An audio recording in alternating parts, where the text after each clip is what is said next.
This video was brought to you by Yamaha Proven Off-Road ATVs and side-by-side vehicles. Hey ArcheryTalk, this is Lucas, and today I just got a package from the Big Brown Truck from Jeffersonville, Georgia, containing not one, but two bows from Obsession Archery. Figured I'd share my first look at these bows with you with an unboxing video, so let's get started. First up, I believe, is going to be the Lawless, which is Obsession's brand new speed bow. I'm just gonna open it up here. Put that out of the way, and let's see what we have inside.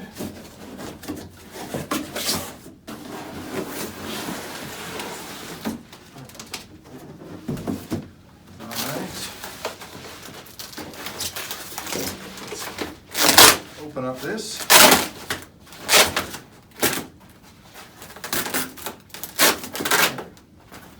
Oh, we got an Obsession hat out there. Put that on the side for a second. What else do we have in here? We have Obsession sticker for a bow case and a little paper tune chart, so that they have shot this thing through paper already. So that must mean, which I don't know how they've done that because there's no rust on the bow, but I'll take their word for it. So the cool thing right away that I like is that they've kind of with Obsession you can get many different colors of risers, even different colors of limbs, cams, and strings, and they've sent this one to me with these flow orange strings set up from the factory, which is pretty darn cool. I'm not entirely sure what this camo pattern is on here right now. I don't think it'll say on there. It won't, but anyway, I'll try to look that up afterwards, and I'll put it in the description on YouTube and Facebook. So yeah, this is the Lawless. So this bow is Obsession ranks this to go up to 370 feet per second. So this is the fastest bow they've ever made.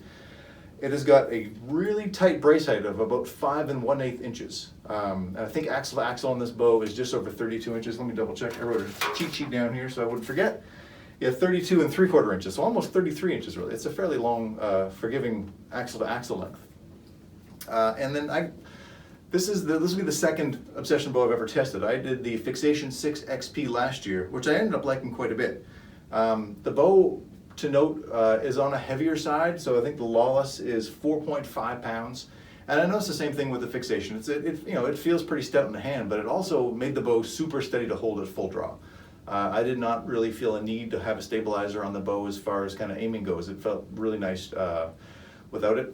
So I like the grip on the Obsession bow. It's nice and flat, much like a target grip, just with a little bit of a swoop design on there, and it does fit the hand really nice. I think last year I found this bow to be a little bit of vibration after the shot. Nothing insane or anything like that. But I think that would get cleaned up with a stabilizer if you wanted to use one. But if you're trying to get weight down, I think this bow really does. The Fixation held really well without it, and I suspect the Lawless will hold pretty nicely too. I've only ever shot one bow with a brace height this short before. That was a Bear LS6. And it was a handful for me, but that only had 75% let off, and the Lawless here is a 90% let off bow, or up to 90%. I think like all Obsessions, this is a limb stop bow, so you'll get a super rock solid back wall on that. And last year I had the 6 XP Fixation, which were fixed draw length cams. These ones are modular cams. So this one here is going to come with 29.5 inch modules. That's what I ordered.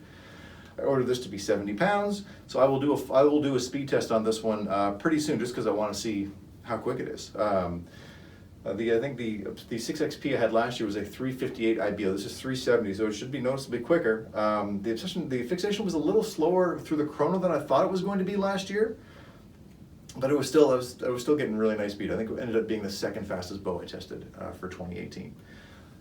All right, well, I'm going to stop here and get ready for the next bow, and we'll see what's in that box. All right, next up, the second bow, I believe, is the FXL, and that is a longer axle-to-axle hunting bow, if that's what it is in here. I believe that's what it says in the box, so we'll pop it open and find out.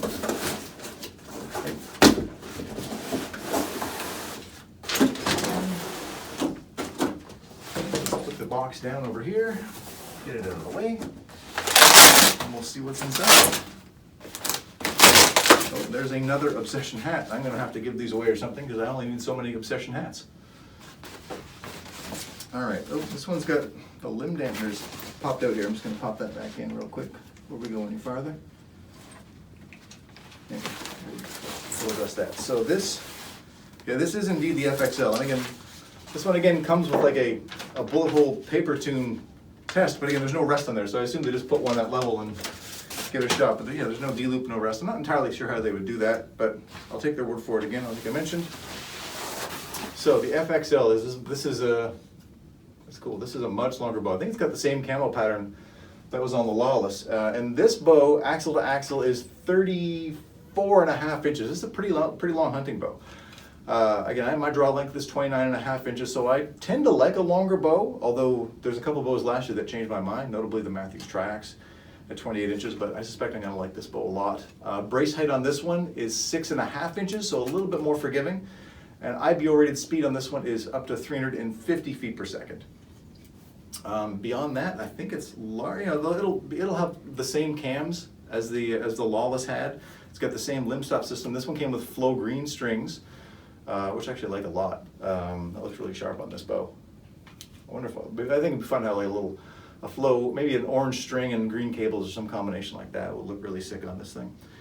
Again, this one's got I assume the other one had a lower stabilizer mount in there, so you can, if you really want to play around with the back bar on this thing. It's 34.5 inches long. This could easily be this should make for a great 3D bow, like a great target rig. It's plenty long for that. And again, it's up to 90% let off, and largely the same features that we had on the Lawless. I think this one, these limb dampers seem to pop out. I don't remember that happening on my fixation last year. I'm not sure how well those are going to stay in when I'm shooting, but we'll find out. I'll play around with that before I condemn it. I guess the top one must be in the packaging there. I must have missed it. It just popped out right now.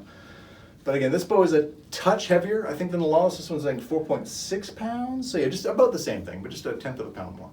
Again, it's pretty stout. I'm looking forward to shooting this one a lot. I think this will be a lot more fun to shoot than a 5-inch brace height bow. At 6.5 inches, nice long style. I think this thing, I will probably play around with this one as a 3D rig for a little while this year, just because I think it'll be fun to test it out. But regardless, I'll run this through the chrono in the coming weeks so you can see how fast this one, how close this one comes to its 350 IBO rating. And again, that's about it, Archery Talk. Stay tuned for more bow reviews and comparisons coming up in early 2019 as we prep for the ATA show, and we'll talk to you soon.